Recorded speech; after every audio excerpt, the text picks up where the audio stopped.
Guido Sandleris, presidente del Banco Central de la República Argentina.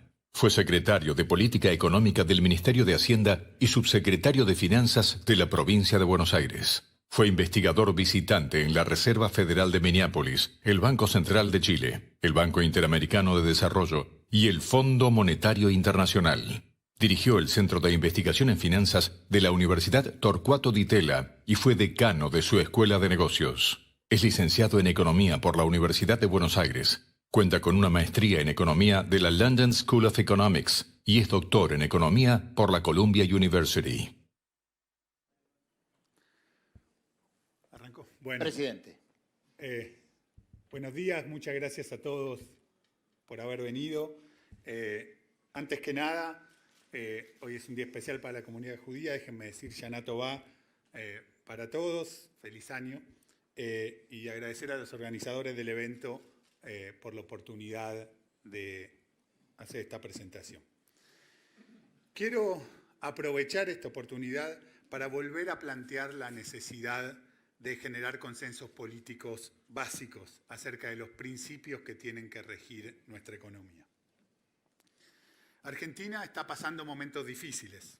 Somos conscientes de que la incertidumbre actual genera dificultades y angustia en nuestra población.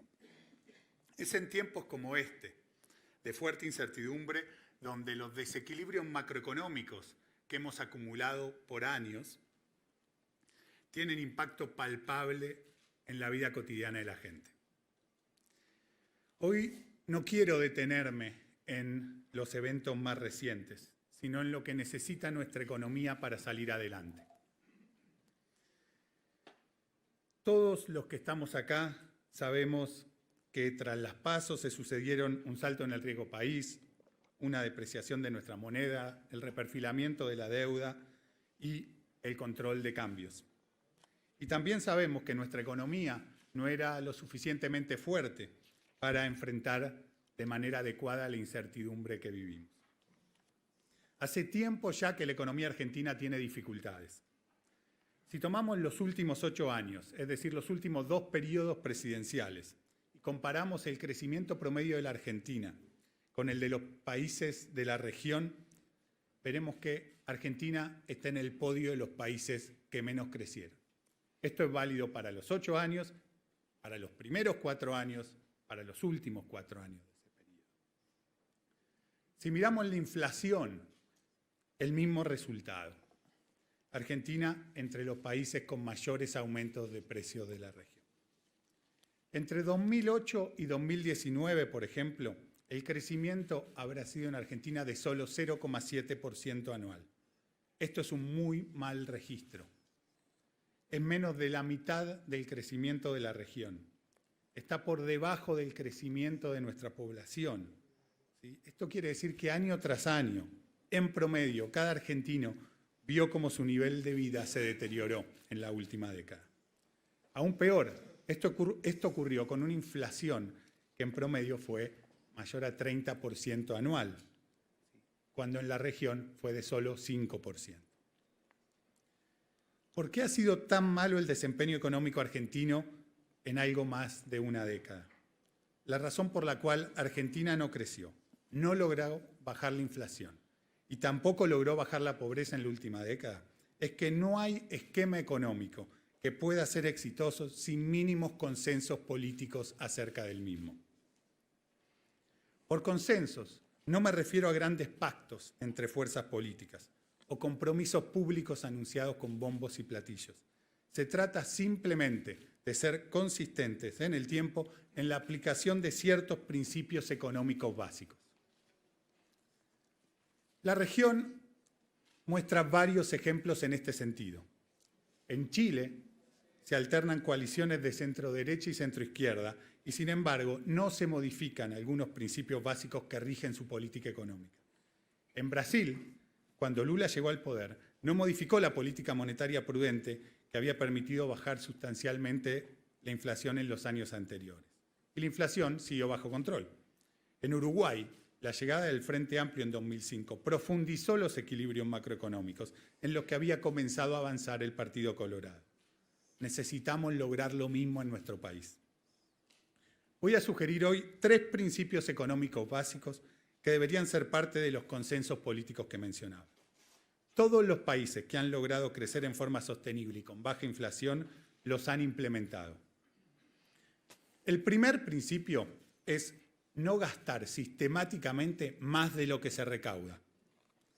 Este principio es el más importante, dada la historia en nuestro país, y es condición necesaria para los otros 2 que voy a enunciar. El segundo principio es mantener una política monetaria consistente para recuperar así la confianza en nuestra moneda. Esto, por supuesto, requerirá mantener tasas de interés reales positivas durante bastante tiempo. El tercer principio es aumentar la productividad de nuestra economía. Esto incluye desde reducir los impuestos distorsivos hasta acuerdos comerciales para integrarse al mundo.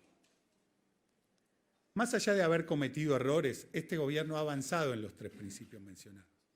Consensuar la importancia de los mismos evitará que su continuidad quede bajo un manto de duda en cada elección. Es muy difícil que las empresas inviertan, que las personas planifiquen a futuro y se edifiquen las bases para el crecimiento y el desarrollo si existe el riesgo de que la política económica de un país oscile como un péndulo de extremo a extremo.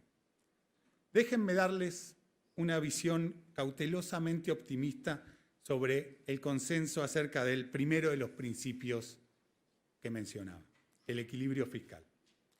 He notado en esta campaña electoral cierta convergencia de opiniones acerca de este tema. Algunos lo dicen de una manera, otros de otra. Algunos hablan de evitar el endeudamiento excesivo, otros de reducir el déficit fiscal. En el fondo, se está hablando de cosas similares. Este consenso es valioso, más aún teniendo en cuenta que durante las campañas electorales se suele poner más énfasis en las diferencias que en las coincidencias entre los candidatos. Sin embargo, como banquero central, en mi deber señalar que no aumentar la deuda neta y tener equilibrio fiscal no son estrictamente lo mismo. La diferencia puede existir si se usa al Banco Central para financiar el déficit, como en el pasado ha ocurrido muchas veces en nuestro país. Esto conspiraría contra el segundo principio que mencionaba. Por supuesto, también tenemos que llegar a un consenso acerca de qué sistema financiero queremos. Estoy seguro de que este evento será muy productivo para avanzar en este sentido. El sistema financiero es como el cerebro de una economía. Conecta a quienes ahorran con quienes invierten o desean adelantar consumo. Este rol es clave. Las ideas innovadoras requieren fondos para ponerlas en práctica.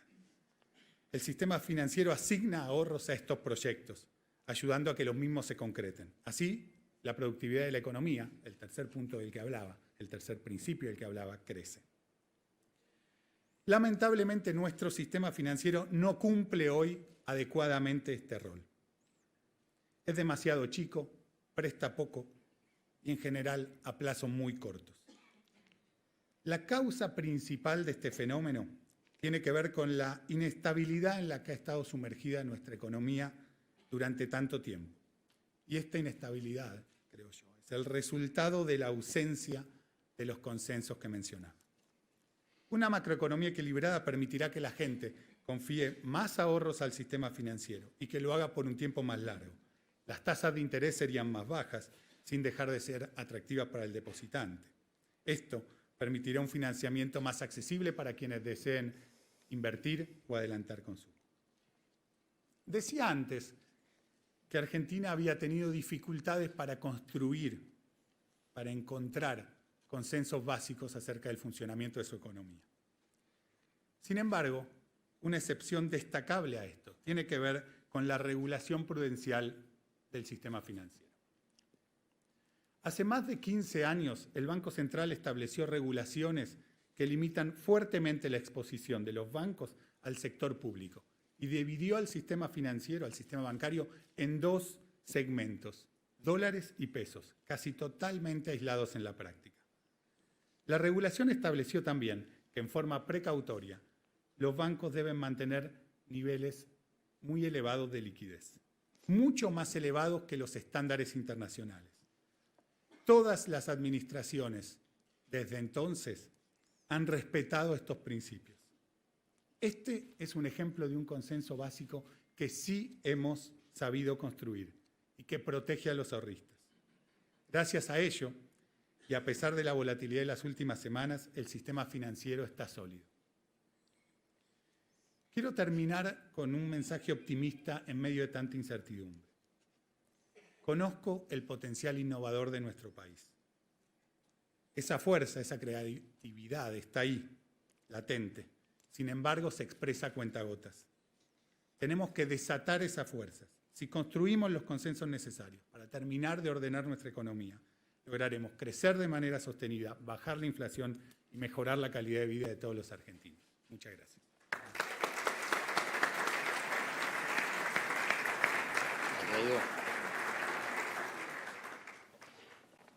Bueno, muchas gracias. Florencia Donovan, ¿no? Bueno, columnista de La Nación, una periodista muy conocida de la Argentina. Empezá vos. Ya sé que es una pregunta que todos los funcionarios casi que le esquivan, pero creo que es la pregunta que si vos salís acá del Malva y te cruzás con cualquiera te van a hacer. ¿Estamos en un dólar de equilibrio hoy? Bueno, es la primera. Empezamos liviano.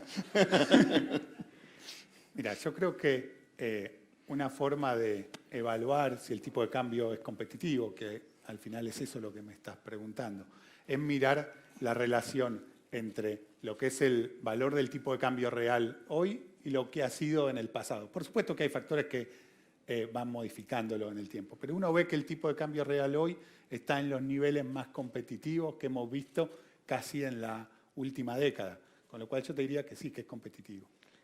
Pero, digamos, ¿existe la posibilidad a veces que por expectativas se sobreexija o se sobredevalúe? ¿Existe eso de acá en adelante, esa posibilidad? Mira, no hace falta que yo le cuente a quien está en esta sala y a los argentinos que las expectativas influyen en el valor del tipo de cambio, ¿sí? Para pensar en el valor de equilibrio, uno en general toma como referencia esto que te decía, el tipo de cambio real, y vemos que está en un nivel que es competitivo. ¿Qué es lo que hace el Banco Central para asegurar que más allá de los shocks que vamos viviendo, que afectan las expectativas, más allá de la incertidumbre, tengamos todas las variables de la economía lo más ancladas posible? Lo que hace el Banco Central es tener una política monetaria que es estricta y prudente. ¿Sí? ¿Qué quiere decir eso? Un poco lo que decía recién. Es asegurarnos que, por un lado, el crecimiento de la cantidad de pesos en la economía es consistente con la demanda de dinero, de forma tal que garanticemos que el ahorrista en pesos reciba una tasa de interés real positiva, ¿sí? Que pueda comprar más bienes cuando vence el plazo fijo que hizo, que antes de hacerlo.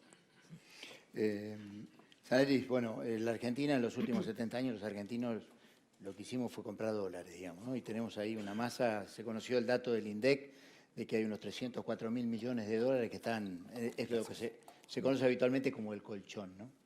¿Cómo se puede pensar un sistema financiero que no contemple, digamos, la incorporación de esa masa de divisas para que ese ahorro se traduzca en inversión, ¿no?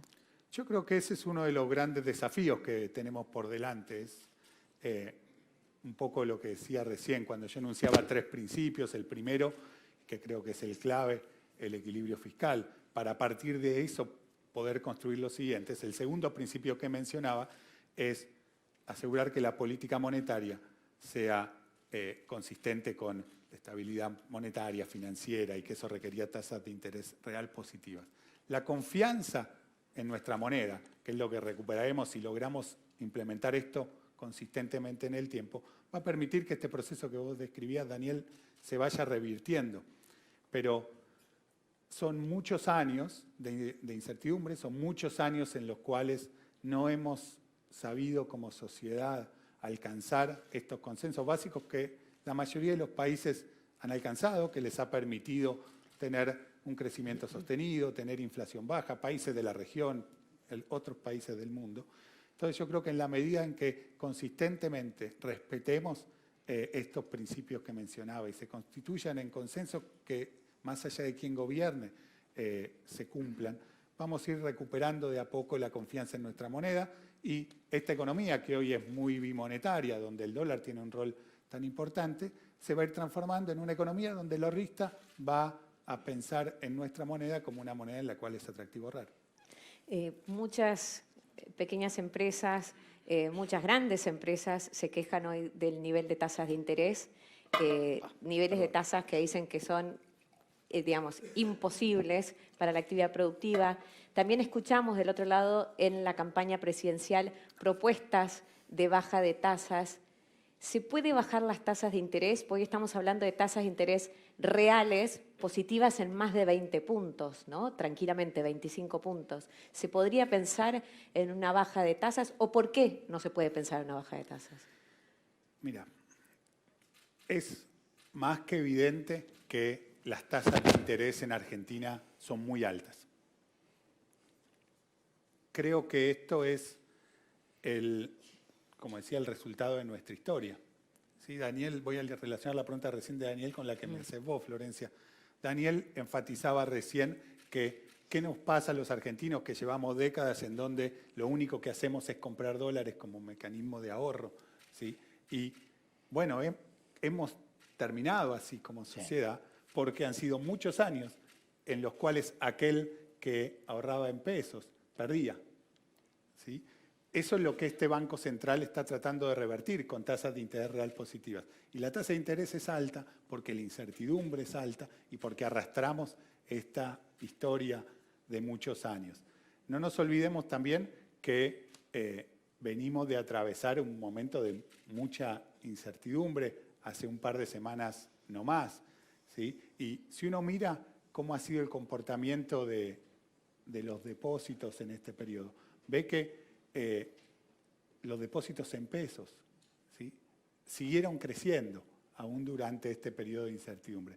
Y eso tiene que ver también con esta tasa de interés que yo mencionaba. Pero por supuesto, como banquero central les digo, no hay nada que me gustaría más que tener tasas de interés mucho más bajas, que puedan los bancos dedicarse a financiar proyectos de inversión de largo plazo, crédito hipotecario, que puedan dar crédito al consumo. Pero no es el país que tenemos. El país que tenemos todavía no permite hacer eso. Tenemos que ser muy prudentes en el manejo de la política monetaria durante mucho tiempo para asegurar de esta manera que podamos revertir esto de lo que hablábamos antes. Una de coyuntura. Bueno, las reservas del Banco Central están en 49.200 millones más o menos, el último dato. Bueno, hay muchos que hacen la cuenta, dice, ¿hay dólares para llegar al 10 de diciembre? Sí, hay dólares para llegar al 10 de diciembre. Sí, sí, las reservas, como vos mencionabas, alrededor de 49.000 millones de dólares es un monto saludable y sin duda los dólares están para llegar al 10 de diciembre y más allá. Esto es importante. Esas son las brutas, ¿no? Son las reservas No, brutas. lo entiendo, pero es importante, Daniel, ese horizonte de llegar al 10 de diciembre, te diría, me parece incorrecto. Es parte del problema, ¿sí? Nosotros no podemos seguir pensando que como Banco Central nuestro rol es asegurar llegar al 10 de diciembre. El Banco Central tiene un compromiso con todos los argentinos, ¿sí? No importa quién gobierne. En la mayoría de los países del mundo los mandatos de las autoridades de los bancos centrales no coinciden con los mandatos presidenciales. Si hay un overlap en ese sentido, porque la política monetaria tiende a ser independiente del gobierno de turno y así es como ha probado ser independiente, pero coordinada siempre, pero así es como ha probado en la mayoría de los países del mundo ser más efectiva para combatir la inflación y asegurar la estabilidad monetaria y financiera. Entonces, el horizonte con el cual nosotros trabajamos no es el 10 de diciembre. Nosotros tenemos que asegurar que esta política monetaria es prudente para todos los argentinos, para este gobierno, para el gobierno que viene. Me dejaste picando ahí con eso de que los mandatos de los presidentes de Banco Central, digamos, no coinciden con los mandatos presidenciales. Si en caso de que asuma un gobierno de distinto signo te ofrecieran quedarte en el Banco Central, ¿aceptarías? Mira, yo creo que estamos en el medio de una campaña electoral.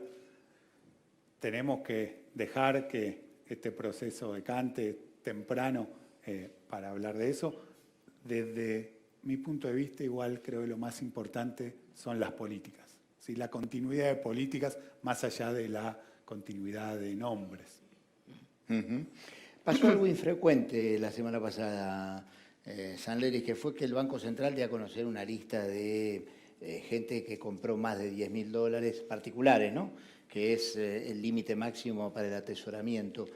¿Por qué se tomó esa decisión? Evidentemente mi discurso fue corto, porque dejé demasiado tiempo para... Eso es un gran error. Dale, pero te estamos... Porque empezamos con el dólar y eso parecía que esto sigue. Mira, el primer punto que quiero... Sé que se generó una importante controversia con ese tema. El primer punto que quiero hacer es que el Banco Central siempre, sí, si uno mira desde el 2002 para acá, ha divulgado de esta manera la información de quiénes son los que no han cumplido con ciertos requisitos que establecen las regulaciones, ¿sí? Desde los controles de cambio, que establecen en el caso de las personas un límite de cuánto pueden comprar por mes, hasta, por ejemplo, cuando una persona emite cheques y estos son rechazados por sin fondo, se publica en una circular igual a esta, el nombre y el quit de la persona. La forma en la cual el Banco Central comunica en forma pública y transparente a los bancos y a la sociedad este tipo de situaciones. Es decir, no hicimos nada nuevo. Es lo mismo que se venía haciendo. Y creo que se generó, entiendo, controversia en este sentido, pero me parece que cuando ponemos regulaciones, esas regulaciones tienen que, es importante que se cumplan. Creo que vamos a ir pudiendo avanzar hacia un esquema de funcionamiento que sea un poquito más moderno y distinto. Estamos trabajando en eso en el Banco Central. ¿Qué quiere decir con más moderno y distinto para estas cosas? Que haya una base de datos en tiempo real que los bancos puedan consultar cuando una persona desea hacer una operación y que le diga si esa persona está cumpliendo con los requisitos o no. Ese esquema todavía no estaba disponible y entonces continuamos haciendo las cosas como se venían haciendo. El sistema financiero soportó desde las PASO ahora casi una caída del 30% de los depósitos en dólares. En el medio tuvimos las restricciones cambiarias. Con las restricciones así como están hoy, ¿crees que el sistema podría volver a aguantar una presión semejante de salida de depósitos? ¿O tal vez en tal caso habría que pensar en más restricciones? Mira, una de las cosas que creo que es muy impresionante de cuán sólido está el sistema financiero es que si uno mira la liquidez en dólares de los bancos antes de las PASO, cuando los depósitos eran algo más de 30.000 millones de dólares, ¿sí? Y la mira cuando es ahora, después de esta salida de depósitos que vos mencionabas, no cambió. Seguimos con la misma liquidez. El sistema sigue estando con niveles de liquidez que están muy por encima de los estándares internacionales. El sistema recuperó rápidamente su liquidez. ¿Por qué? ¿Cómo logró esto? Bueno, logró esto porque, por un lado, tenemos esa regulación que ya lleva muchos años y que yo mencionaba como un consenso importante, ¿sí? Que separa muy claramente lo que es la parte en pesos de la parte en dólares el sistema y establece limitaciones muy estrictas acerca de qué pueden hacer los bancos con esos dólares, a quién pueden prestarle. Los bancos básicamente, los dólares solo se los podían prestar y se los pueden prestar a exportadores, ¿sí? A gente que genere dólares. No tienen descalce de monedas. Entonces, una de las cosas que tenemos es que el plazo promedio de esos créditos a los exportadores es muy corto, lo que le permitió rápidamente al sistema recuperar su liquidez. Y eso es muy importante. Con lo cual, sí, el sistema está preparado para que si la gente necesita o quiere llevarse a dólares por duda, puede hacerlo. Una muestra clave para mí fue la reacción del sistema y el Banco Central en el momento de mayor incertidumbre. ¿Qué es lo que hicimos? Ampliamos el horario de atención en los bancos. ¿La gente quiere venir a los bancos y llevarse a dólares? Que venga, los dólares están. ¿Qué resultado dio eso? ¿Qué resultado dio eso? Bueno, durante un par de días, cuando había mayor intranquilidad, vimos que eso permitió descomprimir un poco la presión, la gente que se concentraba solo en 5 horas en las sucursales. Al cabo de 2 o 3 días ya la mayoría de los bancos no necesitaron tener el horario extendido porque la situación se había normalizado y es lo que vemos ahora. Entonces me parece que ese mensaje fue importante. Sanderis, bueno, sé que estamos no desconozco y ninguno de los que estamos acá desconocemos, estamos en campaña electoral, que el 10 de diciembre va a haber un nuevo gobierno y por lo tanto es difícil ponerse en el sillón que hay que tomar esta decisión. Pero después de poner el control de cambios, ¿no habría que acelerar la baja de tasas como piden algunos sectores de la oposición y como piden muchos sectores empresarios inclusive?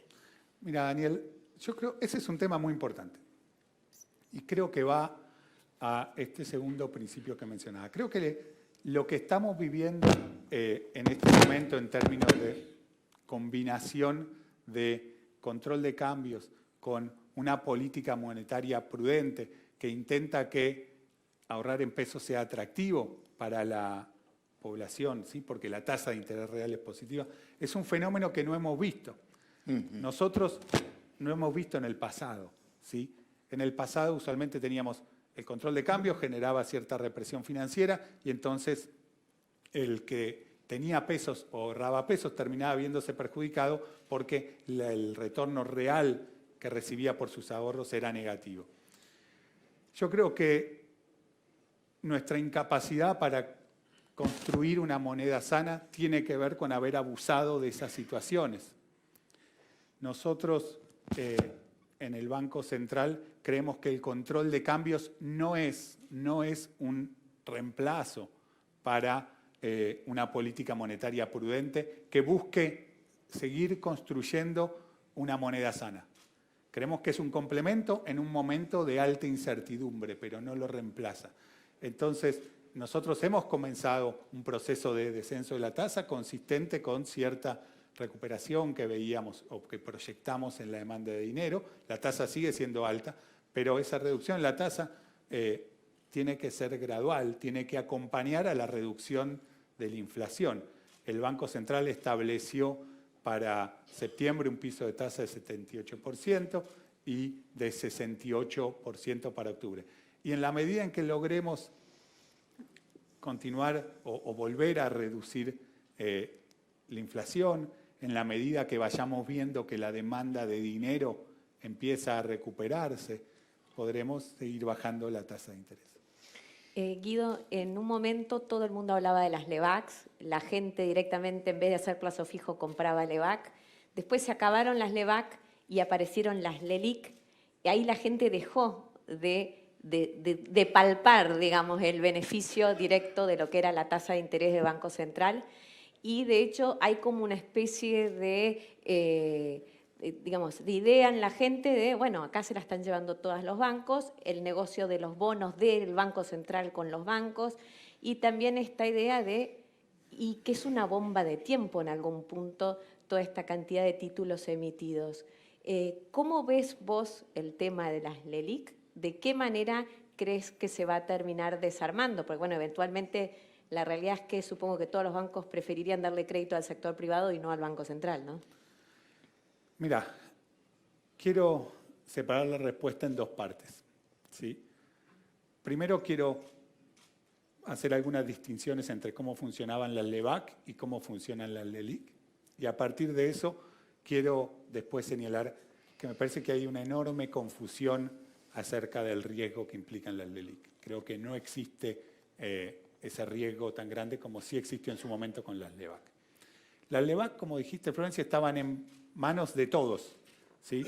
El principal instrumento de ahorro en Argentina se había convertido en las LEBAC. La gente ahorraba en LEBAC. Es muy inusual un país en donde el principal instrumento de ahorro... Perdón. Lo atragantaste, ¿ves? Hablaste de las LELIC y... Te dejé el chiste fácil. Una completa... Te dejé el chiste fácil. La LEBAC, en manos de todo el mundo, es muy inusual, decía, un país en donde el principal instrumento de ahorro de la población es un papel que emite el Banco Central para hacer su política monetaria. Esto implicaba una cantidad de riesgos importantes que los vivimos. ¿Qué era lo que implicaba? Bueno, ante la incertidumbre la gente o los inversores extranjeros se iban rápidamente del EVAC y generaban una corrida contra nuestra moneda. Eso lo vivimos el año pasado. Cuando llegamos al Banco Central hace casi algo más de un año, pusimos como principio que básicamente que el Banco Central en su política monetaria no iba a operar con los particulares directamente, sino iba a operar con el sistema financiero. Las LEVAC habían desintermediado el sistema financiero, ¿sí? Eso que hablaba antes del rol de los bancos o el sistema financiero captando el ahorro para así poder prestarlo, con las LEVAC era muy difícil. Con las LELIC eso ha vuelto a empezar a suceder. Son los bancos quienes captan los ahorros y luego los prestan. Es cierto que en este momento prestan una cantidad importante al Banco Central en la forma de LELIC. El Banco Central captura esos pesos en la forma de LELIC. Pero ya deja armada la estructura para que en cuanto vayamos normalizando, ¿sí?, la tasa de interés, podamos, y la política monetaria, los bancos estén listos, ya tengan esos ahorros captados para poder prestar. Eso era en cuanto a la diferencia entre LEVAC y LELIC.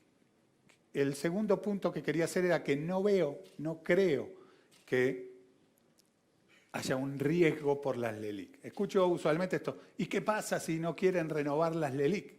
Lo decimos porque eso nos pasó con las LEVAC, ¿sí? Pero la situación es distinta, esa preocupación está puesto en el lugar incorrecto. ¿Por qué? Porque las LELIC son la contracara de los depósitos, ¿sí?, que tienen los bancos. Los bancos reciben depósitos y una parte importante de eso lo invierten en LELIC, ¿sí? Nosotros tuvimos que poner la LELIC porque había lo que se conoce como un overhang de pesos. Había demasiados pesos en la economía y había que absorberlos. Por supuesto que preferimos tener un Banco Central con un patrimonio neto positivo, que no tenga que emitir tantos pasivos, pero no era la situación que había en Argentina. Entonces tuvimos que emitir estos instrumentos. Y estos instrumentos, decía, son la contracara de los depósitos.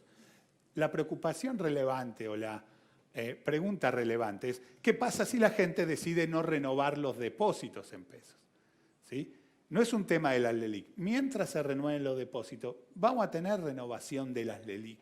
No son un instrumento autónomo como eran las LEVAC, ¿sí? Entonces, lo que estamos viendo en las últimas semanas, esto que decía antes, que en el medio de la alta incertidumbre que se generó hace un par de semanas, vimos cómo los depósitos del sistema financiero en pesos seguían creciendo.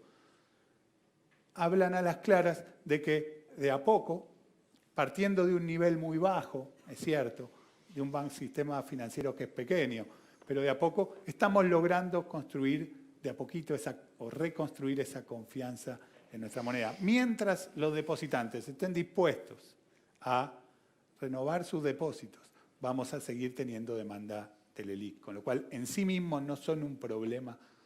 Pero por supuesto, si tuviéramos la posibilidad de recibir miles y miles de millones de dólares adicionales, por supuesto, podríamos sanear la parte fiscal, podríamos sanear el balance del Banco Central también. Hablando de eso de millones y millones, bueno, pareciera que el tramo de 5.400 millones de dólares del Fondo Monetario Internacional no va a venir, o va a venir después de las elecciones del 27 de octubre. Y voy a una pregunta que está relacionada con lo que piensa parte de la oposición y me parece que el país en general. Bueno, cuando llegue el próximo gobierno, sea quien sea, y abra la caja de las reservas, ¿cuánto va a haber ahí? Voy a la primera parte y después a la segunda, ¿sí? En lo que hace al desembolso del Fondo Monetario, Argentina, como ya dijimos muchas veces, ha cumplido todas las metas requeridas para que este desembolso ocurriera. Estamos en un proceso de negociación con el fondo en este sentido. Nosotros vamos a seguir reclamando que ese desembolso ocurra. Creo que el timing exacto es menos importante que ocurra, porque que llegue antes de las elecciones, mientras antes llega mejor, pero la verdad es que el horizonte con el que trabajamos en el Banco Central, y estoy seguro que lo mismo aplica al Ministerio de Hacienda, no es un horizonte de esto hasta el 27 de octubre, esto hasta el 10 de diciembre, es lo que te decía antes.